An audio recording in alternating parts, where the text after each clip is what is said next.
The unexpected invitation. The morning sun streamed through the windows of the Thorne estate as Fiona Reed dusted the shelves of the library. At 42, she carried herself with quiet dignity, her auburn hair pulled back in a practical bun, hands weathered from years of honest work. For 7 years, she had maintained the sprawling mansion with meticulous care, becoming practically invisible to its wealthy inhabitants. Ms. Reed, Fiona turned to find Dominic Thorne standing in the doorway. At 45, the tech mogul carried the weight of his success in the slight silver at his temples, though his posture remained commanding. Unlike many of her previous employers, he always addressed her by name, a small courtesy she appreciated. "I didn't mean to startle you," he said, stepping into the room. His usual confident demeanor seemed slightly hesitant. "Do you have a moment?" "Of course, Mr. Thorne." Fiona set down her feather duster, wondering if she'd overlooked something in her duties.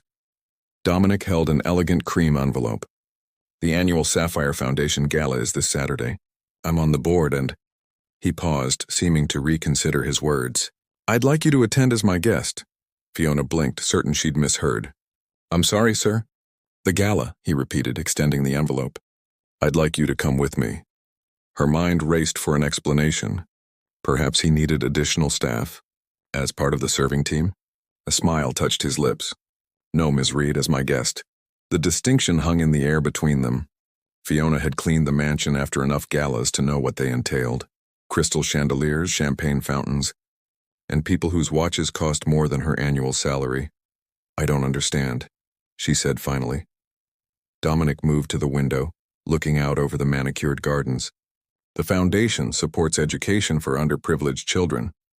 Last week I overheard you speaking with the gardener's son about his college applications," Fiona remembered.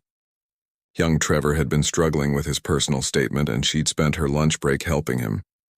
"You were once a teacher, weren't you?" Dominic asked. She nodded, surprised he knew. 15 years before the district cuts. The foundation needs authentic voices, not just checkbooks. He turned back to her. "Too often these events become echo chambers of privilege. I thought perhaps you could provide a different perspective." Fiona's fingers trembled slightly as she accepted the invitation. The cardstock felt inappropriately luxurious against her calloused fingertips. "I wouldn't know how to act," she admitted. "What to wear?" "Just be yourself," Dominic said. "That's precisely why I'm asking." After he left, Fiona sank into one of the library chairs, invitation clutched in her hands. Her mind flashed to her small apartment, her modest wardrobe, her simple life. Nothing had prepared her for this crossing of boundaries. Her phone buzzed. A text from her daughter Harriet, a nursing student working her way through school. "Need anything from the store, Mom?" Fiona stared at the message, then at the invitation. What would Harriet think of this strange turn of events? She had raised her daughter to believe that dignity wasn't determined by wealth, that worth wasn't measured in dollars. Now she found herself invited into a world that often suggested otherwise. With a deep breath, she texted back, "Nothing from the store. But you won't believe what just happened." The invitation sat heavy in her hand, a doorway to a world she cleaned but never entered, offered by a man she thought had barely noticed her existence. Whatever Dominic Thorne's reasons, Fiona Reed faced a choice that would take her far beyond the comfortable invisibility she had cultivated for years. Preparations and doubts. "You're overthinking this, Mom." Harriet's voice came through the phone speaker as Fiona rummaged through her closet for the 3rd time that week. "He invited you because he values your perspective." "It's not that simple, Harriet," Fiona sighed, pushing aside another practical blouse. "These people live in a different universe. Their casual clothes cost more than our rent." 3 days had passed since Dominic's unexpected invitation, and Fiona had cycled through acceptance, panic, and the strong temptation to politely decline. The thought of standing among Silicon Valley's elite made her stomach knot with anxiety. The doorbell rang, interrupting her closet crisis. Fiona opened her apartment door to find a woman with familiar gray-green eyes. Dominic's sister, Penelope Thorne Williams. "Ms. Reed, I'm Penny," she said with a warm smile. "Dom mentioned you might appreciate some help preparing for Saturday." Fiona's embarrassment flared. Had Dominic sensed her inadequacy? "That's very kind, but unnecessary." "Nonsense." Penelope breezed past her into the modest apartment. Unlike her brother's sometimes stern demeanor, Penelope radiated approachable charm. These events are stuffy even for those of us who grew up attending them. While Fiona made tea, Penelope explained that she ran a boutique specializing in sustainable fashion. Dom said you're passionate about education access. I'm the family's black sheep, more interested in ethical manufacturing than profit margins. Something in Penelope's straightforward manner eased Fiona's tension. When Penelope suggested they visit her boutique, Fiona surprised herself by agreeing. At renewed threads, Penelope introduced Fiona to Juliet, her head designer. We're looking for something authentic but suitable for Crystal Hall, Penelope explained. Not trying to make her into something she's not, Juliet nodded approvingly, but giving her the armor she needs for battle. Hours later, Fiona stood before a mirror in a midnight blue dress with simple, elegant lines that somehow made her look both dignified and luminous. The modest price tag, insisted upon by Fiona despite Penelope's protests, still represented a significant splurge. Perfect, Penelope declared. Refined but not pretentious. Like you. That evening, Dominic called to confirm arrangements. The car will pick you up at 7, he said, his deep voice matter-of-fact. How are you feeling about everything? Fiona thought about the dress hanging in her closet, Penelope's kindness, and the persistent knot of doubt in her stomach. Honestly? Terrified. His unexpected chuckle surprised her. Would it help to know I find these events somewhat terrifying too? You? The man who revolutionized quantum computing? Technology makes sense, he replied. People are infinitely more complex.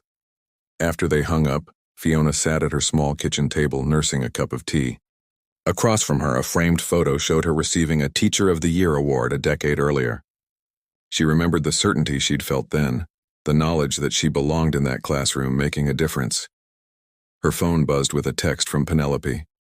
Just remembered, Vincent Harlow will be there. Dom's ex-partner. Bit of a snake. Avoid if possible. Fiona had heard whispers about Vincent from the household staff.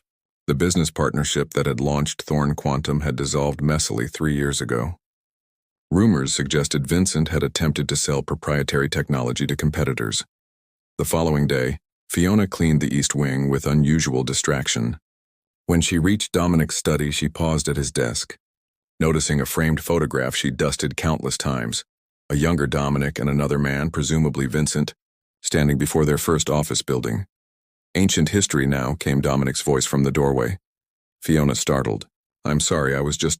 No need to apologize. He moved beside her, looking at the photo. I keep it as a reminder that people aren't always what they seem. Something in his tone made Fiona wonder if the invitation had more to do with Vincent's expected presence than her perspective on education. Mr. Thorne, she began carefully, I appreciate the invitation, but I wouldn't want to be part of any strategy.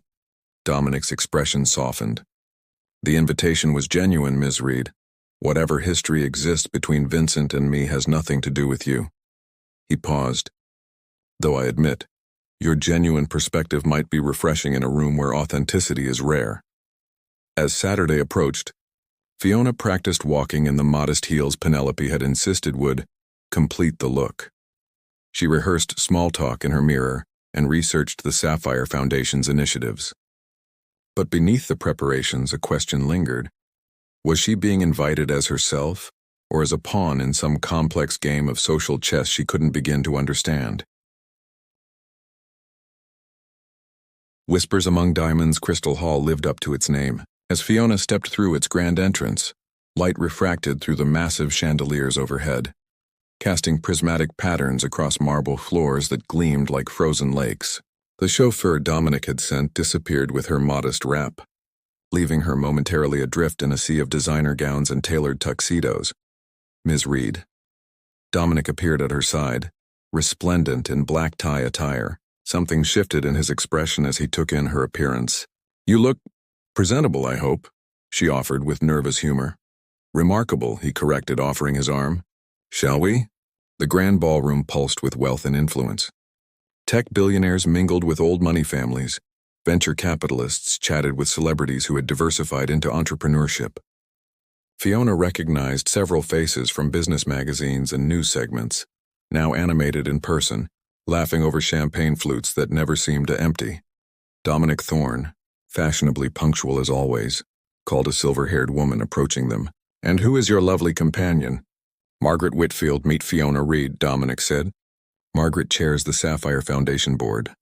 "How wonderful to have new faces," Margaret said, though her assessing gaze suggested she was cataloging everything from the modest quality of Fiona's dress to her lack of designer accessories. "And what do you do, Ms. Reed?" Before Fiona could answer, Dominic spoke. "Fiona has devoted her career to maintaining environments conducive to productivity and well-being." Not untrue, Fiona thought, though a rather elaborate way to describe housekeeping. "How?" "Unique," Margaret replied with practiced politeness. "Do excuse me. I see the Huntingtons have arrived." As the evening progressed, Fiona encountered variations of this exchange.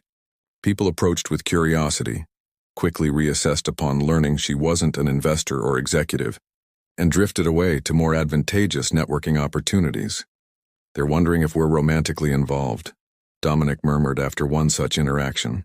"It's the most charitable interpretation they can imagine for your presence." "As opposed to?" Fiona asked. "That I've lost my mind, or that you're secretly a tech genius in disguise?" His mouth quirked in a half-smile. "The possibility that I simply value your perspective doesn't compute." Across the room, a tall man with sharp features watched them intently. Even from a distance, something in his calculating gaze made Fiona uneasy. "Vincent Harlow," Dominic confirmed, following her gaze. "He's been circling all evening." "Your former partner," Fiona said. "Penelope mentioned him. Did she now?" Dominic's tone remained light, but tension tightened his jawline. Penny always did have a protective streak. A quartet began playing and couples moved to the dance floor. Dominic turned to her. "Would you care to dance, Ms. Reed?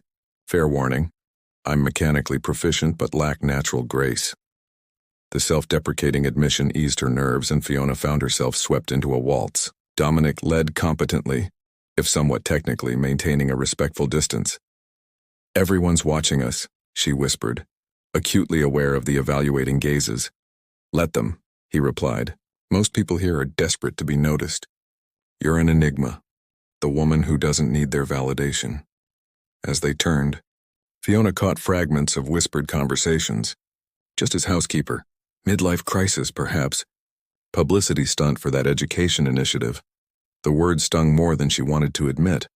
For a moment, she was transported back to her childhood, wearing second-hand clothes to a school where status was measured by brand names. The music ended, and Dominic was pulled away by an elderly businessman. Left alone, Fiona retreated to the periphery of the room, finding momentary sanctuary beside an impressive ice sculpture. "Quite the Cinderella story," came a smooth voice beside her. Vincent Harlow, closer now, assessed her with unnerving precision. "Though I wonder if your coach will turn back into a pumpkin at midnight." "Wrong fairy tale," Fiona replied evenly. "The pumpkin became the coach, not the other way around." Vincent smiled without warmth. "A stickler for accuracy, admirable." He sipped his champagne. "Tell me, how long have you worked for Dominic?" 7 years. Loyalty. A rare commodity." Vincent's gaze drifted to where Dominic stood conversing. "Did he tell you about our little falling out?" "It's not my business," Fiona said carefully. "But you are his business, aren't you?" "In a manner of speaking." Vincent's implication hung in the air. Dominic always did have a talent for strategic relationships. Fiona felt heat rise in her cheeks. "If you'll excuse me." "Of course." Vincent stepped aside with exaggerated courtesy. "Enjoy your moment in the Crystal Palace, Ms. Reed. Such opportunities are rarely repeated." As she walked away, Fiona felt the weight of curious stares. The magnificent hall suddenly seemed airless, the music too loud, the lights too bright. She had entered a beautiful, treacherous world where words were weapons and she was woefully unarmed. In the ladies' lounge, she splashed cool water on her wrists and took several deep breaths. The woman at the mirror beside her adjusted diamond earrings worth more than Fiona's annual salary. "First time at the Sapphire Gala?" the woman asked, her tone surprisingly kind. "Is it that obvious?" Fiona admitted. "Only to those who remember their own first time." The woman smiled. "I'm Josephine Wu. My husband built microprocessors. 20 years ago, I was a lab technician who didn't own a single evening gown." The simple acknowledgement of shared experience steadied Fiona. She returned to the ballroom with renewed determination. Just as Dominic began searching the crowd for her, his expression betraying a concern that, for once, seemed entirely unrelated to social strategy. The moment of truth, the evening progressed toward its inevitable centerpiece, the fundraising appeal.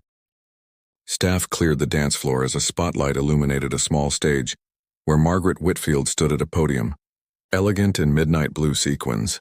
"Distinguished guests," Margaret began, "your generosity tonight will transform lives through education."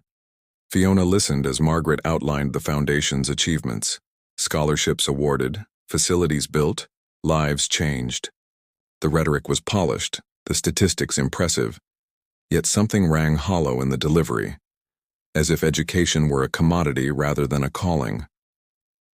Dominic rejoined her, his shoulder lightly brushing hers. "Thoughts?" he murmured. "Beautiful words," Fiona replied carefully, "but I wonder how many people in this room have actually set foot in the schools they're funding." His lips quirked in that half-smile she was beginning to recognize. "Precisely why you're here." The formal appeal concluded with a virtuoso violinist, after which attendees circulated with renewed energy, buoyed by musical inspiration and premium champagne. Dominic guided Fiona toward a cluster of Foundation board members engaged in spirited conversation. "Ah, Dominic," called a ruddy-faced man. "We were just discussing the new STEM initiative. $5 million allocated for programming equipment." "Equipment means nothing without proper training for teachers," countered a woman in elaborate jewels. "We should redirect toward professional development." "Thomas Evelyn, allow me to introduce Fiona Reed," Dominic said. "She has considerable first-hand experience in education." Curiosity flickered across their faces. "Are you with the university system?" Thomas asked. "I was a public school teacher for 15 years, Fiona replied, "in the Westridge district." Their expressions shifted subtly. That wasn't the prestigious credential they'd anticipated. Still, Evelyn made a polite effort. "How interesting. And what do you teach now?" "I don't," Fiona said simply. "Budget cuts eliminated my position. Now I work in household management." Understanding dawned in their eyes, followed by the now familiar glance at Dominic, recalculating the nature of their relationship. "I see," Thomas said, his tone suggesting he didn't see at all. "Well, I'm sure even housekeeping offers its own educational opportunities." Before Fiona could respond, Vincent Harlow materialized within their circle, champagne flute in hand, and 3 associates in tow. His timing seemed calculated, his smile predatory. "I couldn't help overhearing," Vincent said. "We're discussing education with Dominic's housekeeper." The word hung in the air, stripped of the dignity Fiona had always attached to her work. Several nearby conversations quieted as attention shifted toward their group. "Ms. Reed was sharing her perspective as a former educator," Dominic said, his voice level but with an underlying tension. "Fascinating career trajectory," Vincent replied, "from shaping minds to polishing silver." He turned to his companions with theatrical confusion. "Though I admit I'm puzzled why Dominic would bring his domestic staff to discuss million-dollar education initiatives. Perhaps next we should consult his gardener about agricultural policy?" Laughter rippled through the expanding audience. Fiona felt heat rise in her cheeks, not from embarrassment but from a slow-building anger. Beside her, Dominic stiffened, preparing to intervene.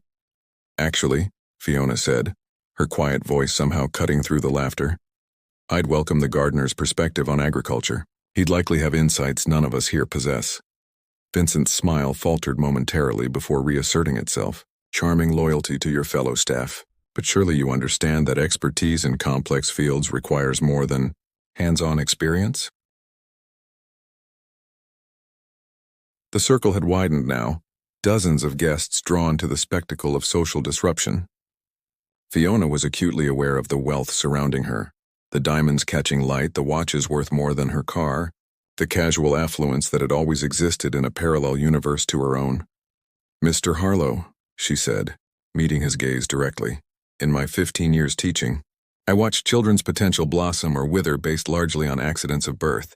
I've seen brilliant minds unable to afford college applications and mediocre students waltz into prestigious universities through family connections." She took a deliberate breath, her voice strengthening. "True education isn't about equipment or buildings or even scholarships, though those matter. It's about recognizing the inherent value in every person, regardless of their title or bank account or address. The room had gone completely silent now. Even the servers had paused. You mock my work as a housekeeper, but there's dignity in all labor that serves others with integrity. Perhaps if more people in this room understood that your foundation might actually achieve its mission rather than simply celebrating its own generosity. Vincent's face had hardened into a mask. Well, that was certainly passionate, he said, attempting to reclaim control, though perhaps Dominic should have vetted his date's talking points before bringing her to lecture us all. She's not my date, Vincent. Dominic's voice was quiet but carried across the hushed room. She's my guest, invited specifically because she speaks truth without calculation, something vanishingly rare in our circles. He turned to face the gathered crowd.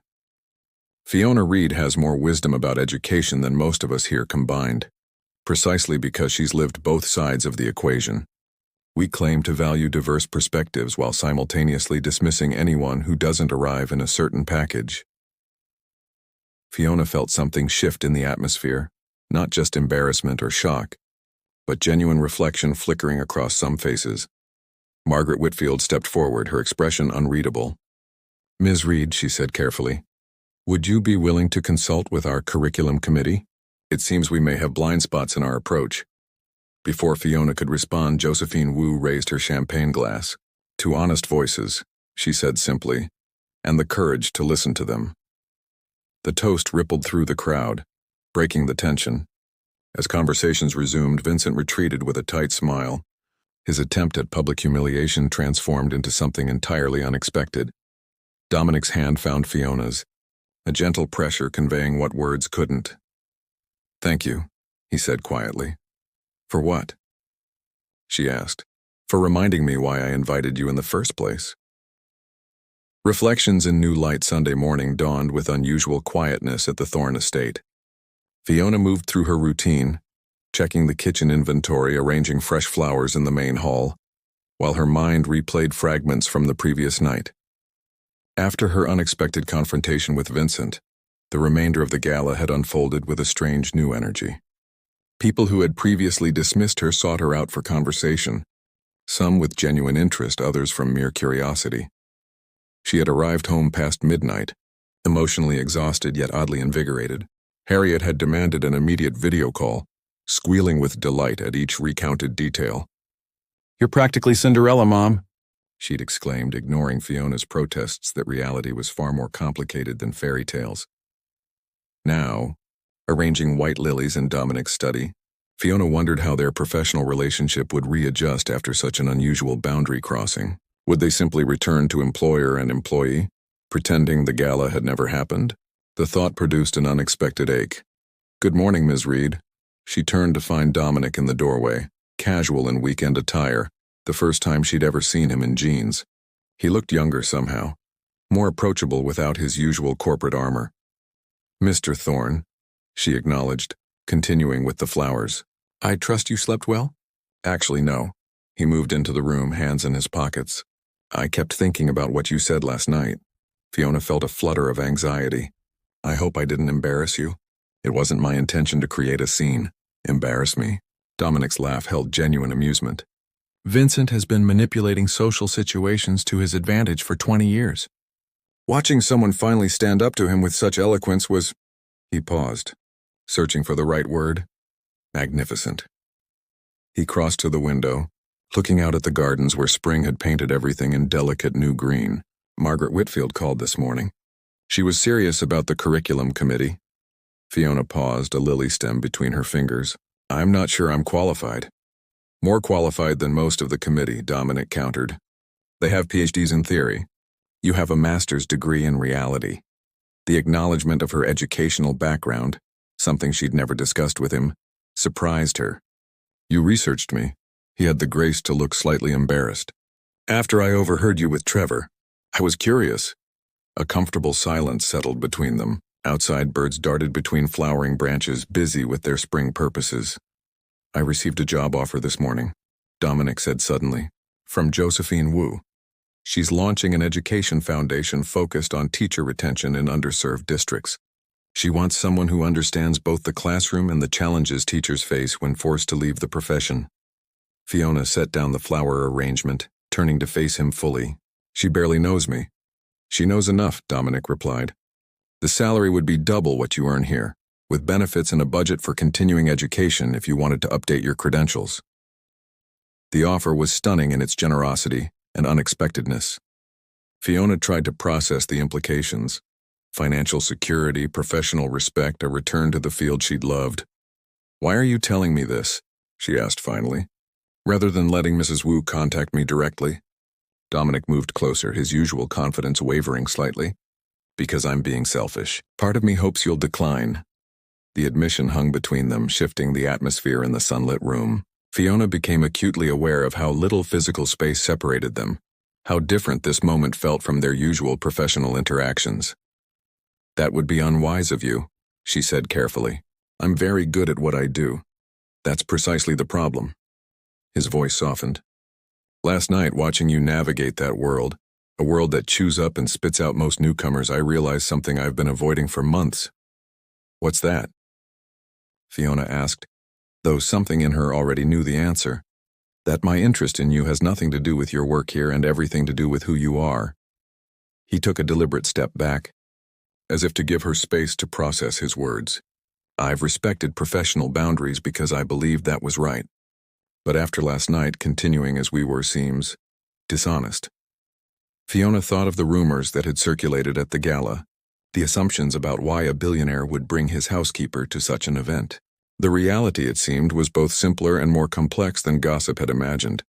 If I took Mrs. Wu's offer, she said slowly, there would be no professional boundaries to navigate. No, he agreed. Just two people discovering if there's something worth exploring between them. The prospect was dizzying, not just the potential relationship, but the fundamental reshaping of her life's trajectory that had begun with a simple invitation. I need time, she said finally. To think, of course. He moved toward the door, then paused. Whatever you decide about the job, know that you've already changed things here, including me. After he left, Fiona finished the flower arrangement with careful precision, each stem placed with the same attention she'd always given to her work. Yet something had fundamentally shifted, not just in how Dominic saw her, but in how she saw herself. Her phone buzzed with a text from Penelope. Brunch?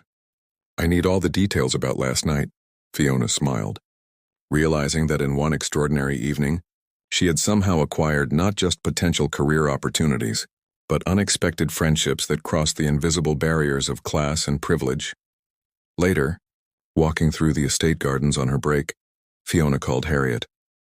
Her daughter answered immediately, eagerly awaiting updates. So what happens next, Mom? Harriet asked after Fiona had explained everything. Are you going to take the foundation job? Are you going to date a billionaire? Fiona watched a butterfly land on a nearby flower, its wings catching the sunlight. I'm not sure about either, but for the first time in years I'm excited about the possibilities. Because of him? Harriet pressed. No, Fiona replied thoughtfully, because last night reminded me who I've always been, beneath all the adapting and surviving. Someone with value and voice, someone worth listening to. The butterfly lifted off, carried upward by a gentle breeze. Fiona tilted her face to the sun, feeling a similar lightness. Whatever path she chose, whether it included Dominic Thorne or not, she would walk it, with the confidence of someone who had stood in a room full of powerful people and spoken her truth without apology. Some would call it a fairy tale, this unexpected elevation from housekeeper to respected voice. But Fiona knew better. Real transformations weren't about glass slippers or magical interventions. They came from recognizing your own worth when others couldn't or wouldn't see it, and from the courage to stand in that truth even when surrounded by diamonds.